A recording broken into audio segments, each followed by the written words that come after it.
Hello, and welcome to this eSchool News webcast. My name's Andrew Barber, and I'm a senior contributing editor here at eSchool News.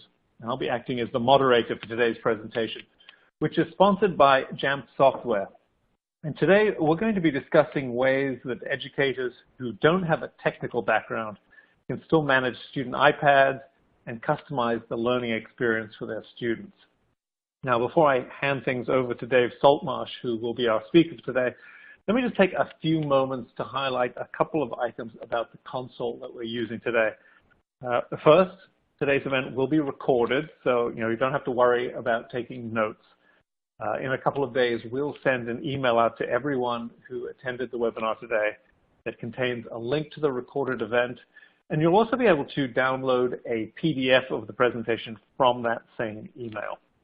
And second, please ask questions. Don't feel as if you have to wait until the end. At any point during the presentation, if you have a question, just type it into the Q&A box on your console and hit the submit button. And I think we'll probably have about 15 to 20 minutes at the end when Dave can answer your questions. We also have a chat function which can be launched via that blue group chat icon down at the bottom of your screen in that toolbar there. Use chat to talk among yourselves or to contact me or the eSchool News team if you have technical issues or any other concerns. However, please do me a favor, don't use the chat to ask Dave questions. He's just not going to have time to monitor the chats. So if you have a question for Dave, please use the Q&A panel instead. And with that out of the way, let me formally introduce our speaker. Dave Saltmarsh is Educational Evangelist at Jamf Software. And he's a career educator who, over the course of 18 years, worked as a classroom teacher turned IT and library director, both in Arizona and in Maine. And in addition to managing all facets of information technology, he's led implementations in one-to-one computing for students, as well as handheld programs, with a particular focus on personalized learning. And over the last 5 years, he's traveled globally and gained a worldwide perspective on the use of technology in education and business. Dave has a master's degree in instructional technology and has earned COSIN's Certified Educational Technology Leader distinction. Welcome, Dave. It's a real honor to have you here today. Well, thank you, Andrew. I appreciate the introduction and the opportunity. Before I get too far into this, and I will give a little bit overview here of the agenda, I do want to say the title even had Jamf Pro in it, and you're going to see Jamf Pro show up a few times in my slides. And what I've done is I traditionally try to use these opportunities for some more thought leadership, and I recently did this webinar internally at Jamf directly to our customers. But what I realized is so much of what we had to share is a broader topic. And so regardless of if you are using a mobile device management software, or if you're using Jamf, you're considering using iPads, or you have a competitor of Jamf, I'm hoping that I actually give you information that empowers you. Because when I go over the roles and responsibilities that I'm suggesting could have greater access into the day-to-day management of mobile devices, iPads particularly, this is actually from real experience of, like Andrew said, me traveling around the world, meeting non-Jamf customers and people doing amazing things that are not just being done by the technical group. So in the second part, where I say Jamf Pro Access, and I actually might be confusing some of our own customers because Jamf has been known for years as Jamf Software for 15 years. We changed our name to Jamf just in the last month, and we changed the product that was called Casper Suite to Jamf Pro. And so if you hear that, realize you probably are saying, oh, well, we have Casper Suite. Well, it's the same company, and which is how we're referring to us. However, when I say access, I'm really going to try to talk generically into what types of access you should be able to give, hopefully, in no matter what system you have. And the workflows I'm going to show you, while I will start with some abstract concepts, I will show some details into Jamf Pro, but really only to give you an overview of the kinds of places you should look in whatever system you have. And the same thing with the workflow of the execution side, of the end user that will be doing some of these tasks, where they should be expected to go to, and the workflows they're going to take on. And we'll take care of the questions and answers afterwards. I'd like to highlight to begin with that this topic is not brand new to this audience that I'm probably talking to. A year or so ago, through the same organization, I did a webinar called Bridging IT Silos. And I believe in there, if you were to go back and look at that, and we have that hosted on our own website at Jamf, we get into the why and what it's going to take for leadership to bring together these departments. The thing is, we want to move past that. And recently, and I highlight two images up here of some videos from our Jamf user conference that was held just last month, or actually it's October now, now that we're into December. Some videos you could go access of some organizations that are in fact working on handing down tasks to non-traditional IT roles in their organization. And you can hear their stories of what it took to bring that leadership together and transform this way of doing things. I'd like to share one video, and it hopefully will work in the system. Sometimes it doesn't. I'll let it play for itself and see how we do. Hi, I'm Tiffany Kelly. I'm one of 3 technology coaches that support teachers with tech integration. I was a classroom teacher for 14 years, and then I've stepped into the role of tech coach. So I think that really helps with not being necessarily a tech trained person, but someone that really understands the teacher and student experience. So we're best able to kind of bridge that gap between our information team of tech and our teachers and students. You heard that or not, and I'm going to go with that you did. The bottom line, oh, I'm sorry, I realized on my other screen it was still playing. When you're on the live presentation view, it looks like my slide had moved a lot faster than yours. So if I talked over that, I'm very sorry. Tiffany is just a great example of a non-traditional IT person who isn't just doing some task, like a handful of things within management software like Jamf Pro. She's doing it all. And really, I want to get into more of how you can hand off tasks to day-to-day roles that are non-technical. And in Tiffany's case, she's actually fulfilling probably half instructional, half technology. But some of the people we're going to talk about today are barely doing anything technology-related. It's just that we have some tasks. And to just pause here for a minute with Jamf Pro, like I mentioned, formerly Casper Suite, it is an Apple-only management system. We focus wholly and solely on the Apple platform so that we can bring to IT who know us very well. But the thing is, we're so focused, and this is the point I'm making here, not so much a Jamf Pro thing, but think of this concept. We are very focused on the end user experience. You all in schools are very focused on the end user experience. Andrew mentioned that I've been focused on personalized learning. It's not, oh, let's add that to my tagline. That's why I joined Jamf. Quite honestly, I believe to help personalize the student's learning experience, some of it has to do with the device experience actually being personalized. And if we only keep the capabilities in Jamf Pro or whatever mobile device management system you have in a handful of a few people, the technical people, then it won't be agile. And it's not going to change on a moment-by-moment or day-to-day necessity to meet the needs of our school environments, where we want to personalize the experience to the end user. And that's why I believe we want to look at handing off some of the tasks to different people. Now, some of your organizations may have already done this. I'm not bringing brand new, never thought of before ideas. We have schools who have the day-to-day management in the hands of an instructional technologist, like a technology coach or coordinator or mobile coordinator. Even though they have a higher level technical department, maybe doing the primary management of the MDM and the initial rollout. We also have a lot of library media specialists who've taken over. In my last 3 districts where I was the director of technology, I also managed the libraries. And absolutely, the librarians and media specialists would be the ones handling a lot of the tasks.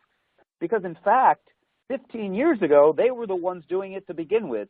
And as things kind of got complicated and as things became bigger and bigger, and then you had guidelines and requirements to watch out for and legality sake issues like software licensing, it really got taken out of the hands of these people.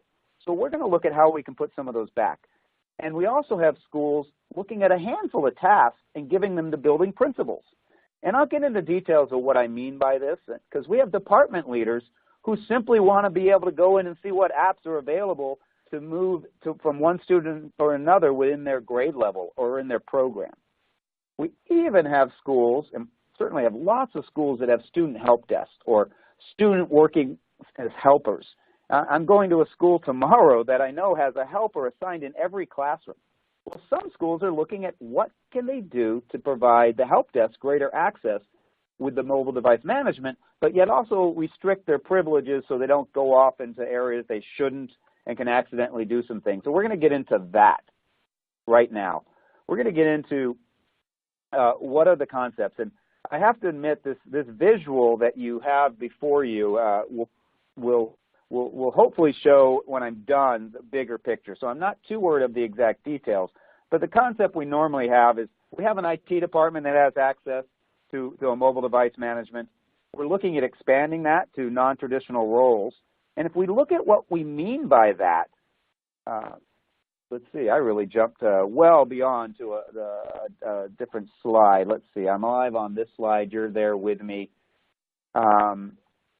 This particular slide shows that we have had ability to hand some stuff off to some teachers. And on the left-hand side, and unfortunately this slide isn't doing it justice, I realize on here, Apple's taken on some capabilities. And Apple has handed off some tasks to teachers. And I'm really trying to talk about the mobile device management beyond the teacher, because we've done that with our own Casper Focus tool for teachers to do some classroom management. Apple has their Apple Classroom. They have iTunes. And there's those abilities. But what about those other roles that are outside of the class that still want to do some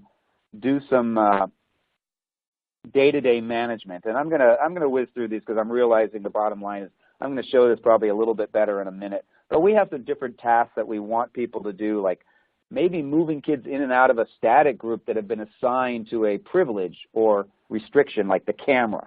The ability to assign students to a particular web list that they can go to, an approved web list versus a carte blanche or have access to everything. And sometimes you need to know when to move on, and I'm realizing these slides just aren't really doing it for me. The main thing I wanted you to see is that we have the potential to hand off these tasks to different roles, and we have the ability to give some to every role. For instance, an instructional technology specialist, we may give a bunch of tasks, but a building principal, I may only assign one task, and that's moving a student in and out of a static group that gives them or takes away the camera, something along those lines. And I really wanted to just get that concept out that we can share these roles out, and I realize that my slides in a few minutes might make a little bit more sense when I show the bigger picture. So I'm going to move on for a second because I want to describe what are some of the things I'm talking about handing off to non-IT people. And I gave those in that little bit of a list of a big picture, but we can nano it down. And some of the major concepts are like management commands. We get a request all the time to be able to give somebody the ability to update inventory. You may or may not know it, but with iOS management, typically the inventory happens once a day, and that data is collected and put into a system. There are ways to make that happen more often, but one of the ways we heard from a school is that they needed this ability more in the hands of somebody local in the building, was that they have a rule set up where any student who has an iPad that gets above 85% capacity, now capacity is like they put a lot of pictures or videos on it, and their iPad's above that 85%. Unfortunately, that means then the school will have a hard time deploying apps that they want to deploy down to students. And they're trying to do that on a day-to-day basis, move apps around. And so if a student is above 85%, they have a rule that actually removes the camera immediately from the student. Well, the student then knows to go in and delete some photos and videos and clear up some space. However, they have to wait till the next day for the device to check in for it to take effect. And the schools were saying, well, they want to make that happen sooner. So they've given access to the building principal and the librarian just to go in and update the inventory for a student who's come in saying they're having trouble. We also have known for years that clearing a passcode is something that, well, we heard 5 years ago, it was the #1 trouble ticket that IT staff were getting in one-to-one iPads. It was also the biggest pain point teachers were reporting in one-to-one iPad use of kids coming to class and their iPads being locked out. So at Jamf, we put that in their hands 4 years ago with Casper Focus. If you have Apple Classroom, you can clear a kid's passcode.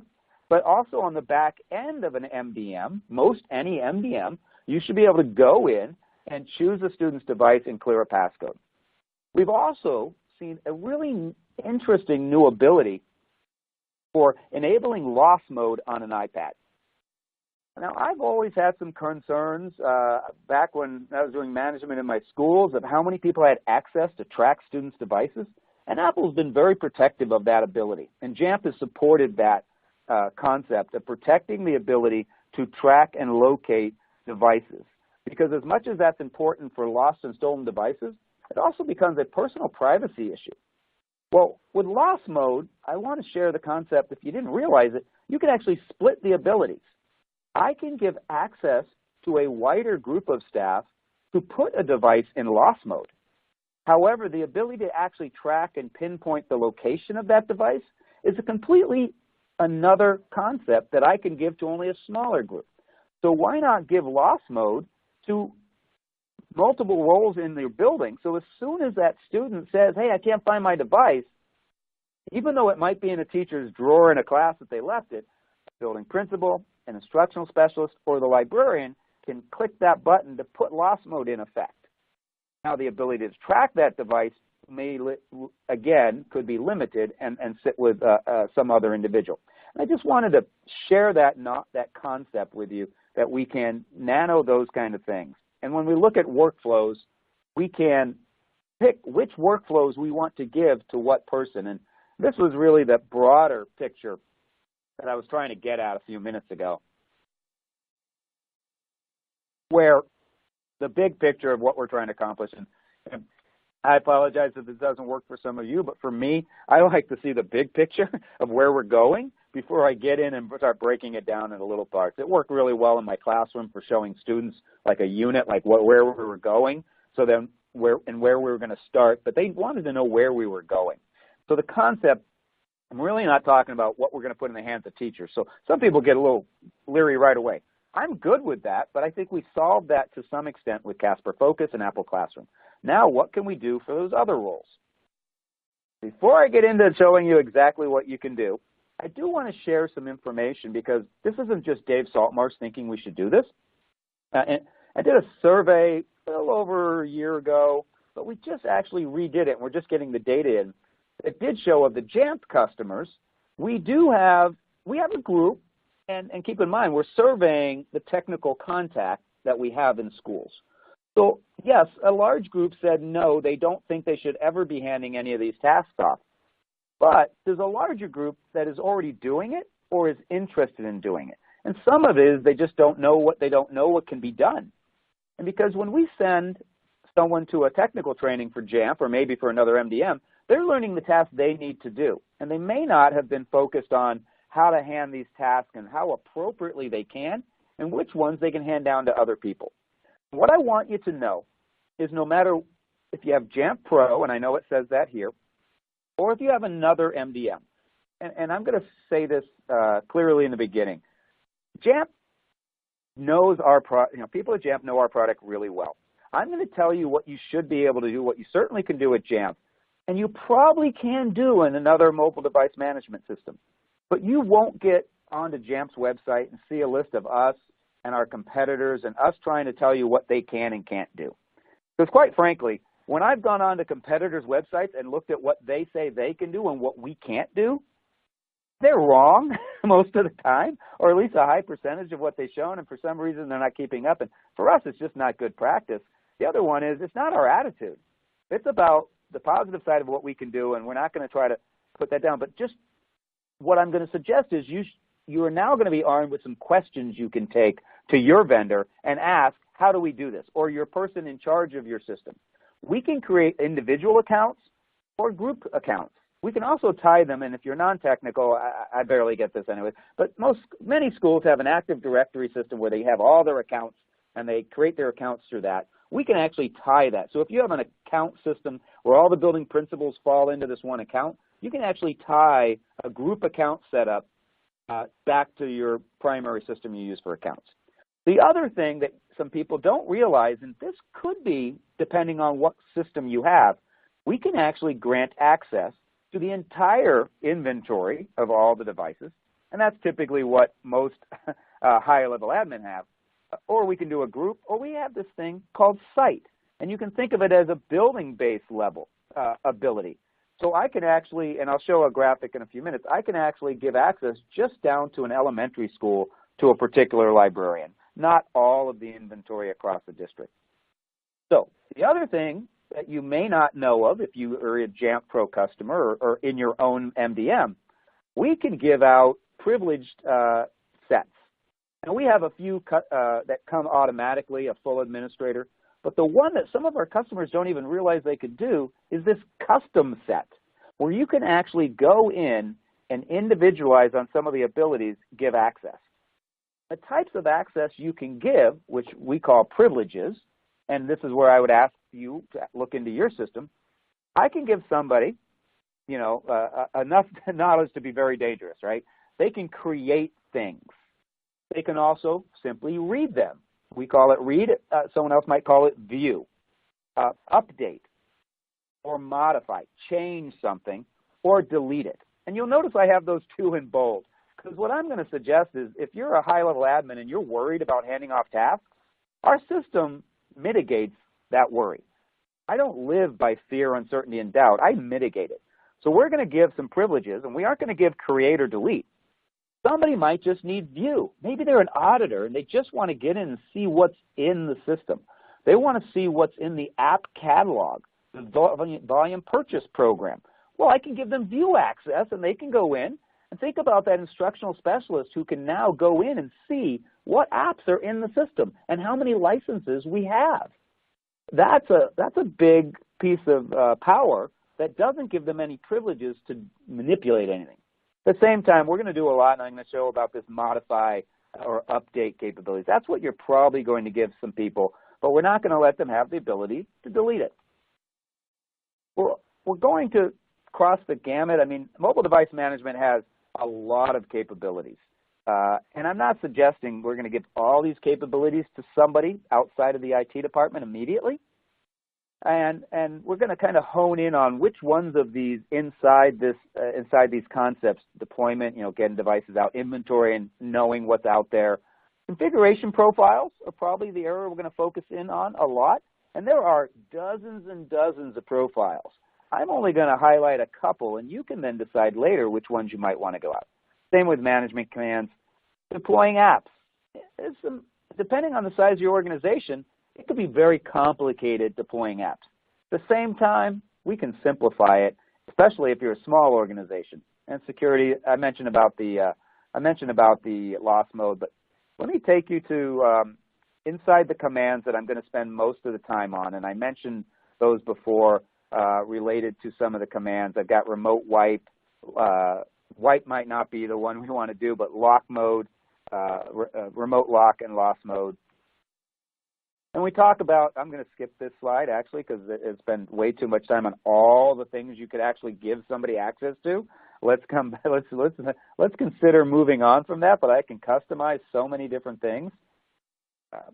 The actual configuration profiles are the ones that we're going to spend a little bit of time today talking about. How about passcode, content filter, and some restrictions? I certainly wish this said privileges. I'm more positive in nature most of the time. I like to grant kids access or people access based upon a digital citizenship plan. And some people earn privileges, some people lose them. So think about restrictions as being this ability to, on the fly, student by student, decide what they can have access to. And why not have that ability inside the building at one of the instructional people's fingertips? And the other thing I'm going to show you is this concept called web clips. Now, web clips are this idea that you can pretty much make a website, save it down to an iPad to look like it's an app you're clicking on. And I'm only mentioning that because when I start showing you how you can give these abilities to non-technical people, I come up with a workflow that you might find a lot more straightforward than somebody hunting and pecking through a system. So please bear with me for that one. So we're going to dive into some of the capabilities, and I mentioned sites. Now, not all of your MDM systems will have sites. I know that for a fact. You may be able to give somebody access, but I don't, you may be giving them access to the entire inventory of all your iPads or Macs within your organization. I know that some of them have the ability, and we certainly do with Jamf Pro, Casper Suite, to say a certain person in a certain building, like a high school, this particular high school, only has access to this set of iPads. I can do the same thing for a different school, a different elementary school. So right off the bat, that is a notion. I have sat in a room full of people, customers, and had people look at each other saying, we didn't know we could do that. And most of our customers send a technician to a certification course. We call it a CCT. Most do, but even when they go through that and they learn these abilities and they see this, they may not have it in their front of mind that that's what they want to accomplish. They may not see it as, okay, that's something I'll look at a year from now. But as an instructional specialist, this is something that removes that or mitigates that concern of, I don't want them messing with all the iPads. So sites is just something that if you're in Jamf, and I just kind of got a thing here, we're able to create a whole bunch of sites. We can have sites for every single building. I can even nano that down of a grade level I wanted. But most people, they create a site for every single building in their district. Then we want to look at that concept I mentioned about giving access only to read, view, or edit, modify capabilities. And again, this is that generic concept, regardless of what MDM you have. Can't guarantee you have this ability, but I certainly think you should be asking these questions. When we go to create accounts, and I'm going to walk you through this a little bit because it's easier for me to talk through using the Jamf architecture, but keep in mind this is really that idea of where you know what to ask or maybe to go where to go in your system or point your person to it. But we have the ability to create these accounts. And if we create a new account, we have that ability, and I'm waiting for your screen to catch up to mine. Means I can slow down a little bit. So, again, this is not intended as a certification course right now. I'm highlighting some concepts. I highly recommend anybody who has Jamf Pro. We have some things called the Quick Start Guide. It really walks you through these step-by-steps. Click here, do that. We have an installation guide. It's another tool that I'm going to reference that people should go to. I'm trying to give you an overview right now of where you could go to get some of this stuff done. And what I'm highlighting right now is that fact that you can choose what site you want the person to have access to. And that's making sure that that showed up for you. I don't see that next highlight showing up for you. It's a little delayed on your end. So let me just move on anyways. I'm going to pause for a second because I don't see. Okay, I'm looking at another screen, making sure you catch up. So you see that we can limit the person down to the site. Now, somewhere in your system, you probably have all the different capabilities. And I mentioned there's dozens and dozens. But notice right away, I'm able to give this person just read-only to everything. And now I can go down this list gradually and decide, do I want to give them the ability to edit anything?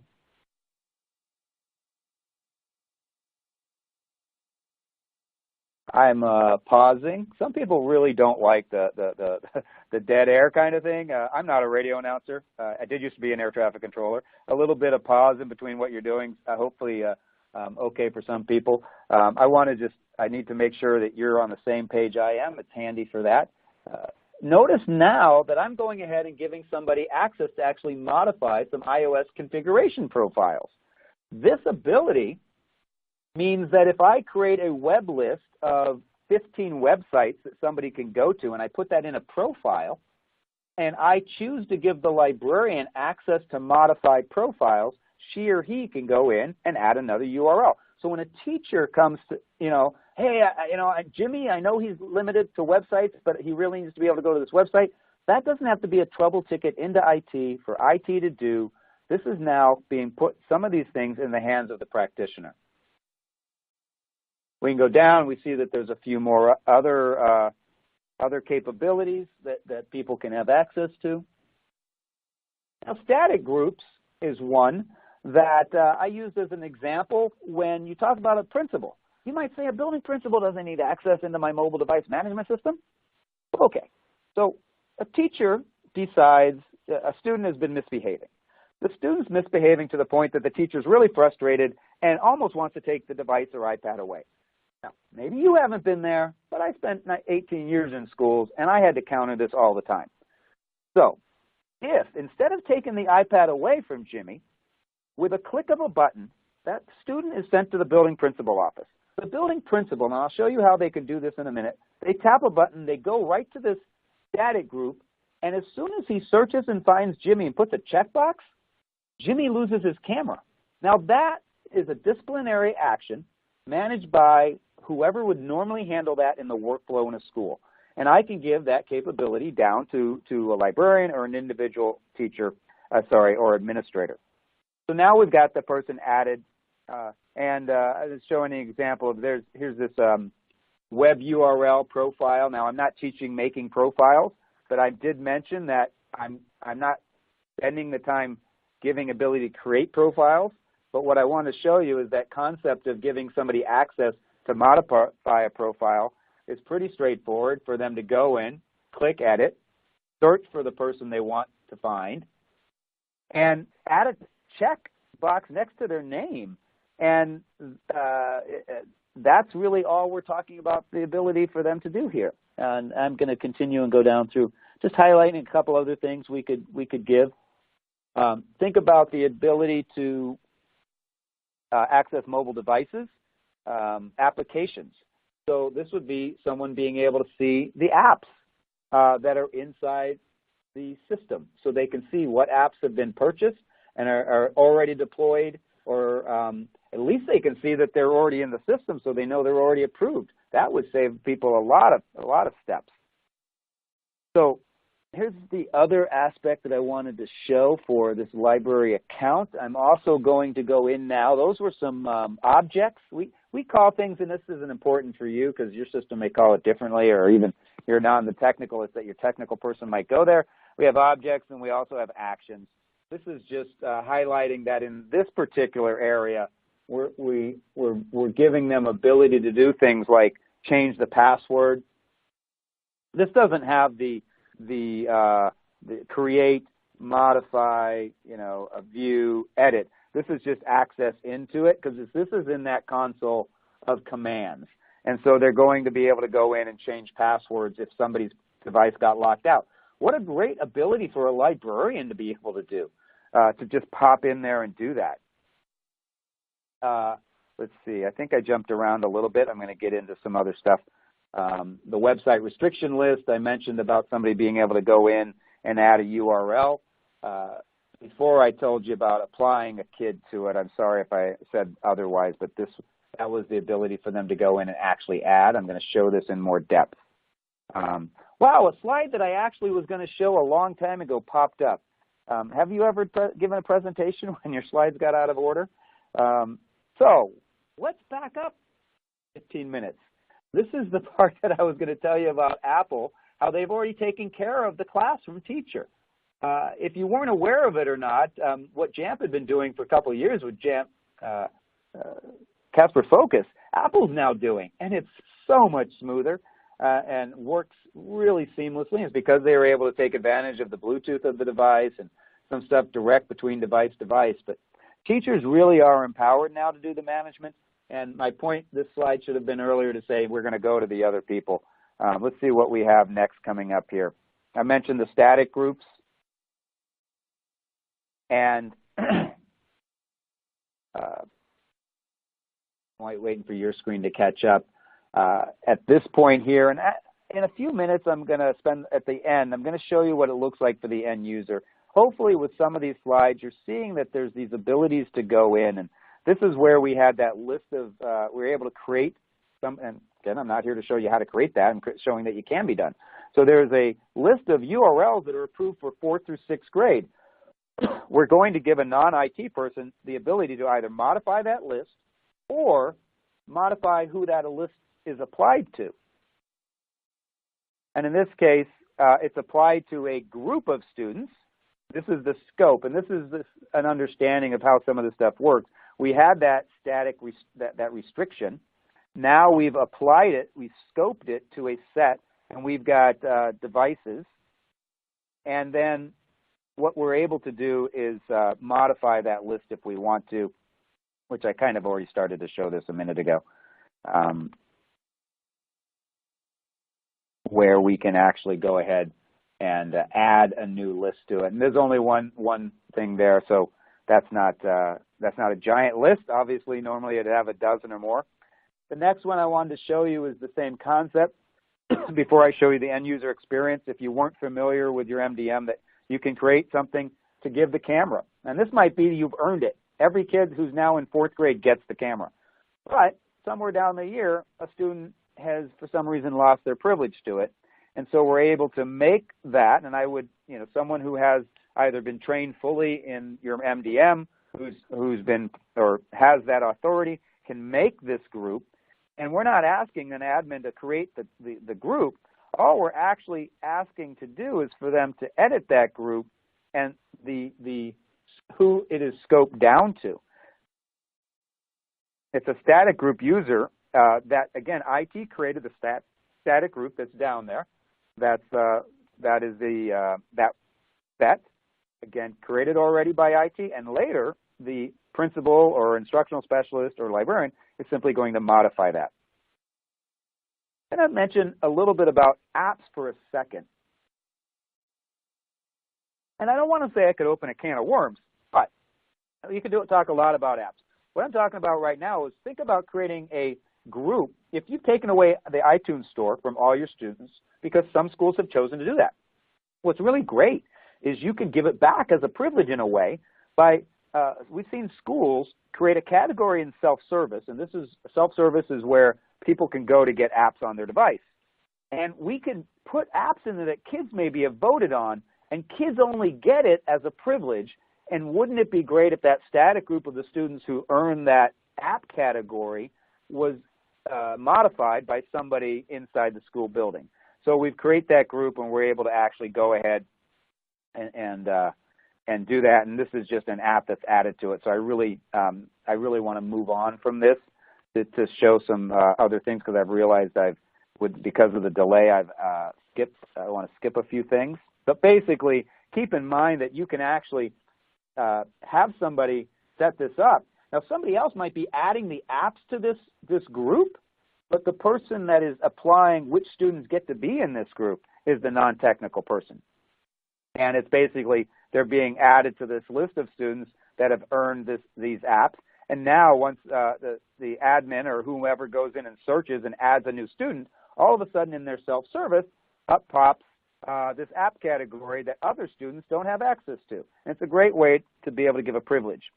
And let's see, we're going to move through these web clips. I'm actually going to look in the console here and see if I can move along just a little bit, because I want to talk about the fact that we can give access to people that are non-IT, and granted they can go to any system and log in. And the dilemma is if you put somebody into a system, they potentially would have to navigate around, jump around a lot of workflows. And, I don't find that overly different than some other workflows we do. And the workflows of actually logging in, going to one spot to do these things could end up being too much for some people to consider. And I know some people like to look at things more in list view. However, what if I could actually eliminate some of those steps? What if I could go ahead and eliminate 2 or 3 steps in a process of somebody going in and doing something as simple as adding a kid to a new group that takes away their camera, or applies them to a website restriction, or gives them a app category. And while I'm on the topic, I've had some people argue with me that that's still too complicated. And I'd like to say, as a school administrator, librarian, and director of technology, building principals highly educated, and they're in a lot of different systems. It's disrespectful to suggest that somebody who's already using a library system or a student information system can't log in and go do something like go find a student, find out that they're in this class, find out what room that class is in, and then either call into that class or go find that student because they have some great news to share with them or whatever. I want people to realize that it's just workflows. And one thing we can do to help is we've actually done that web clip I mentioned before, and we can actually make a link right to the exact spot I want a teacher to go to, or, sorry, I keep saying teacher, a principal, a librarian, somebody. You could give this to a teacher, but more than likely you're wanting to give it to someone who's supporting those teachers. And so some of these tasks I can actually push down as web clips right to that administrator into their self-service on their iPad so that they get them as web links. And then they can go ahead and move them into a custom group, which is pretty straightforward. Most people know how to do that. Move everything into one little group they call iPad management. So now they have 4 links to 4 different tasks. They have their Apple Classroom and their Casper Focus and iTunes U. But keep in mind now, if they want to do a task like simply going in and taking care of a URL and adding it, they just click right on it. And now they can go through that process of editing and adding another URL to that list. But they didn't have to go into a system and start logging around. Same thing if I have the actual modifying the URL approvals. I could give them that link and they go directly into that spot where they simply add another student because a certain student has lost their privileges, and we're going to apply them this web restriction list. It could be that the building principal or librarian has been asked to go ahead and remove them from that list. And so they can do that, and it's not an IT work ticket. Same kind of thing. I can send them to, I can send them into another task. This is just adding the kids to that. It's just a process of that. Think about the no camera. I don't have to teach somebody how to go into the Jamf Pro, go to the iPad section, go to the restriction setting, go to here, go to there. I could just put a link right to their iPad where they go in, and when they click on it, it takes them right to this group, this static group. The only ability they have, modify a static group. They go in and they search and they find the particular student they want to apply this restriction to. I don't think that's overly complicated. I believe that supports instructional technology, supporting immediate action in the classroom. It eliminates some steps that IT would have to take. And in the big picture of it, that's what we're trying to be, is agile right into the classroom. And I'm going to move through this last couple slides here just because I really wanted to get the concept to you that the people can do that. What are some others? To wrap this up, there's some other things, and I'm not going to get into all of them, but if you've seen I can give these abilities, you've seen that you can limit the scope of what someone can do. Imagine volume purchase content view. I mentioned that to begin with. You've got an instructional specialist. A teacher asks for a new app. They go through the principal. Principal asks the instructional specialist. The instructional specialist can pop into the Jamf Pro or your MDM, see what apps are there, how many seats, and go back and say yes. And then now you put the work order ticket into someone to deploy that. Doesn't mean you couldn't train somebody non-technical to deploy it. I'm just saying that's one way, and maybe it's a baby step into the process. Specific apps. We have schools that have very expensive apps for special ed, or some special apps just for certain people in certain classes. All IT has to do is make that app scope to a static group, and then the instructional person is moving people in and out of that static group. Easy peasy. Loss mode and device location. I mentioned it before. I want to reiterate it. I'm going to enable loss mode capability to half a dozen people in the building. but only 1 or 2 people, and very specific people, are going to have access to find the location. So that, to me, would be a great tool. We could put a device in lost mode right away. Just like we focus on self-service and getting that end-user experience, think about being able to be agile with who can help apply these capabilities. So next steps, if you're a Jamf customer, this is kind of directed towards you. However, I think many people will find the webinars that we have. Well, let me back up. We have a Jamf Nation user conference. I was on the Jamf Nation conference site. Getting tongue-tied. Sasha hit me. Jamf Nation. And it's got 40,000 people in it. And I was on the other day, and there was someone who's like, well, I'm not a Jamf customer, but this is what I do. It is, in the 30 years I've been doing a lot of stuff, it's the one place I can go. I don't feel like a complete idiot when I post a question or I try to help somebody. If you want to find out who's already handing down these tasks, who's already doing this, how did they get it done, go into Jamf Nation and start asking questions. We also really want you to think about looking at our guides. We have a lot of resources that you can search through and find different things, but particularly we have our quick start guides that, you know, I went through this quickly because I'm trying to show the concept. You can go back through our quick start guides and the step-by-step. We have our installation configuration guides that really lay things out. You absolutely want to make sure you have somebody. I don't know about your mobile device management system, but I'm a busy guy. I need to know I can get somebody trained, and if I need to, I can get another person trained because that person left. Otherwise, sometimes you have somebody, they don't know what they don't know. We have a lot of great webinars to help you. You can always chat with someone at Jamf if you're interested in what we can do. If you're a customer of Jamf, you have a Jamf buddy. Don't ask me the question necessarily. Contact your Jamf buddy. You've got that support available to you. I feel like I apologize, first of all. I obviously had a few slides out of order. That doesn't normally happen to me. Really thank you for taking the time, and I want to be able to get to your questions. I went a few minutes over. I know it's recorded, and I'm thrilled because you can pause me and rewind me later if you need to. So, Andrew, back to you. Go ahead. All right. Well, thanks so much, Dave. That was really very interesting, and we do have about 10 minutes, well, actually a little more than that, left before the end of the hour. And before we get to the questions, I just do want to draw attention to some of the resources that we have listed it's under a panel called Jamf Resources, and you can see that there's one called iTunes U course. If you go there, that is a great resource to help prepare non-IT instructional educators to use Jamf. I've also included that same link down in the group chat if anyone wants to pursue it through there. So anyway, let us, Dave, we got 12 minutes left. Let's turn to the questions that are coming in.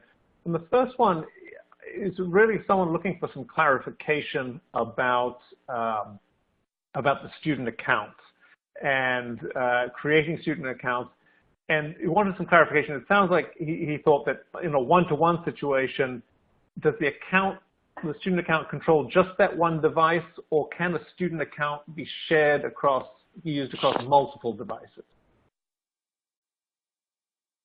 Yeah, Andrew, and I'm going to think on that question for a second with the student account. Sometimes questions, they prompt another question related to it. And so, so far what we've talked about with this, it hasn't been another thing in the webinar was necessarily related to student accounts. I believe you might be talking about the new Apple School Manager ability to creating student managed iTunes accounts, which certainly helps. So in that particular case, students would then have their own individual accounts. And the benefit of that is if students are you're using a shared iPad situation, which is the new shared, where students can actually log in. They have their own account, and even down to a kindergartner, because they can create it so the passcode is just a 4-digit thing.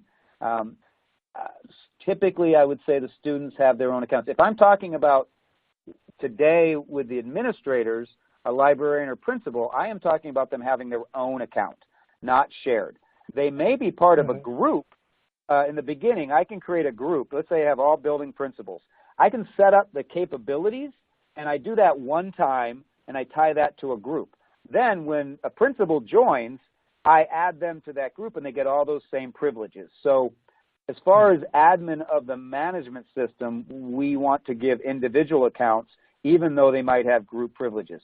As far as the student things, I think we want to hold that one off, and I would say you could reach out to Jamf, or we do have some webinars specifically on iTunes U and Apple School Manager, at least Apple School Manager, that would give that greater detail. And Andrew, I want to back up for a second because I didn't mention the iTunes U course that you mentioned. Thank you. The intent that I put that course up, right now it has a lot of materials, some materials you can access. What is going to start happening in the near future is I will start putting up some short videos and some instruction supplementing what we have out there for Jamf for the technical people, targeting specifically on the kinds of things I showed today, but maybe a little slower and a little bit more in depth, because and that's what the iTunes U course is intended for, and what's on there now is just a start. So I just wanted to give that little bit of information since you mentioned it, Andrew. Okay. All right, fine. Yeah, I just want to come back to this earlier thing about student council, and maybe I was unclear on this. During the presentation, for instance, you showed how a teacher could go in and remove the privilege for the camera from a student who maybe was misusing it or something like that. Now, does that going to work only in a one-to-one setup, or what if a school, for instance, is using Task and the kid might be getting a different iPad? Is that going to carry over, and how does that carry over? That's a great question. Thank you. I understand the question now, and it's perfect. So I explained it in a one-to-one environment. However, so we have the ability to manage down to the devices, and we also have student users in the system. What I would be doing instead of triggering that to happen to an individual student, I would have it happen to a specific device. And so we can have static groups of users and static groups of devices because I'm thinking more students and I've got that individual student. So if I was in a classroom, this is how you could do it. Mr. Saltmarsh has this class set, and this is some school. I have a class set of 10. I can, instead of going to IT and saying, I want 2 of those to not have camera, and I want 4 of them to have restricted websites. That can be done by somebody. The same concepts can be done that way. This way in my class, I know to hand this iPad to this, this student will always use that one. These are limited, so if I want to give it to a different student. So you can actually do these same capabilities just down targeting a device, and that's how you would end up doing it. It wouldn't be based on the student who went to that iPad. It would be based, you would trigger that static group of devices. Does that make sense? Sure. No, thank you for clarifying that. And I just want to switch gears a little bit and look at it from the non-IT instructor's point of view. You talked about giving teachers more power to be able to do some of these things. Can you talk a little bit about the teacher's ability to maybe buy and distribute apps that they've found? How are schools generally doing this? Are they just going out willy-nilly anywhere they go or want to go, or are there libraries that schools are setting up? And how do you sort of decide who gets to put an app into the system? How does that all work? So good question related to, organizations have their different workflows for decision making and approval processes. That aside, and so that's kind of the dilemma. I was talking about this school that, in fact, I'm going to be there in 2 days, that had this workflow of requesting. And the dilemma was the teacher doesn't, they have a process that does have to get approval, and somebody has to validate it for appropriateness within the organization. So that went from the teacher, the building principal, to the instructional.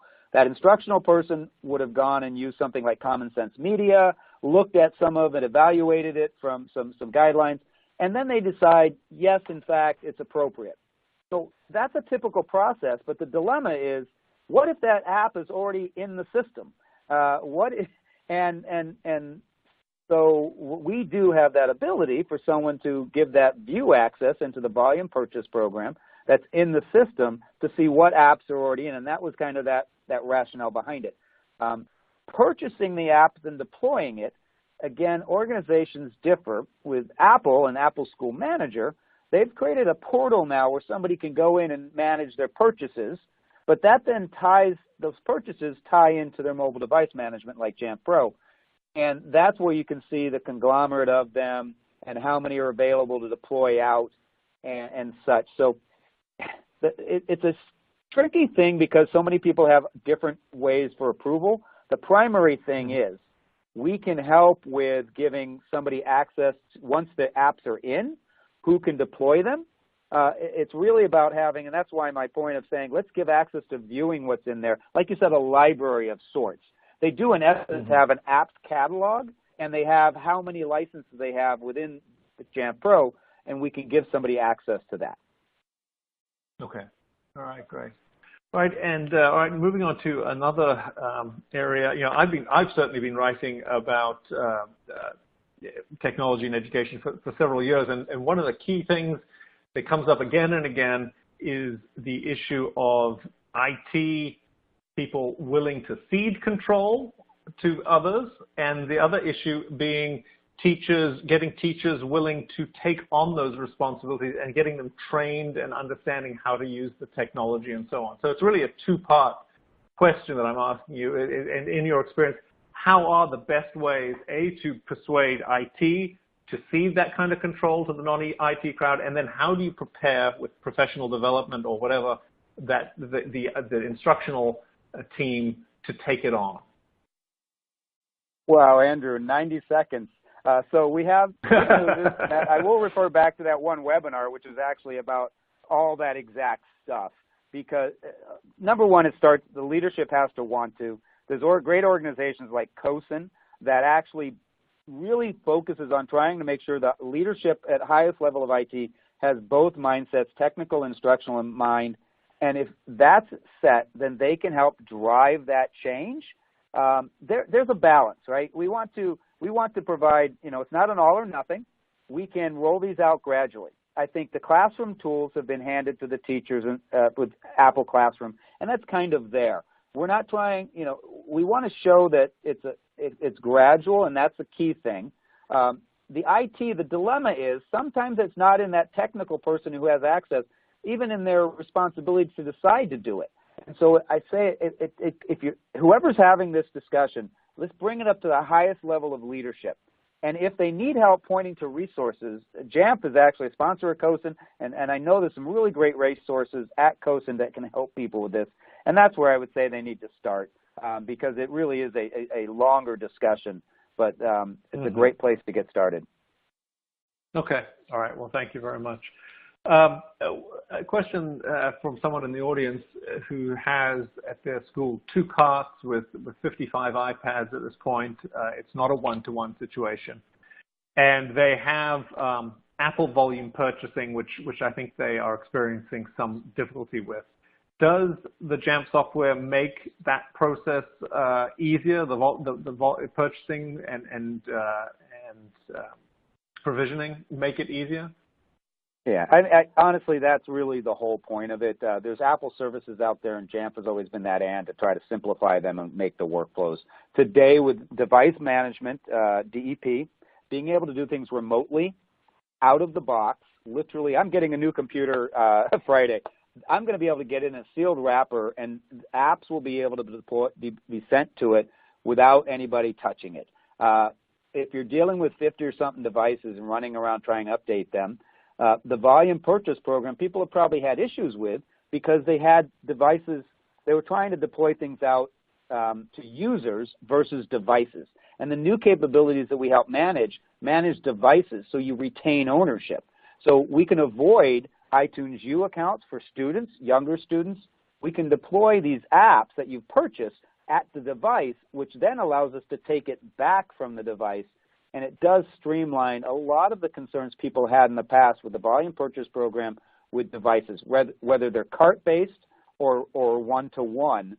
And honestly, it's been in the last 18 months or so that a lot of these things have come around. So it's understandable why some people may not be totally aware of them. But the good thing is they've been out long enough that they've been pretty baked in making those workflows. So I would encourage somebody to reach out we do demos every day with people, somebody showing how this process works. So just consider reaching out to someone on, at Jamf. All right, great. Well, thanks, Dave. Well, we've managed to consume the entire hour here, and I think we still have some time that we could keep going if we had the time. But I'm afraid we're going to have to wrap up there. So, if anyone in the audience did ask a question that we were unable to get to today, someone from the Jamf team will follow up to get you some answers. And so, at the end of that, I do want to thank Dave Saltmarsh again for a really excellent presentation today, and I'd also like to thank Jamf for its support on behalf of eSchool News. And one final reminder before we head out, we will be sending out that email to everyone when the recording of the webinar is ready. So thank you all, and this concludes today's webcast. Goodbye.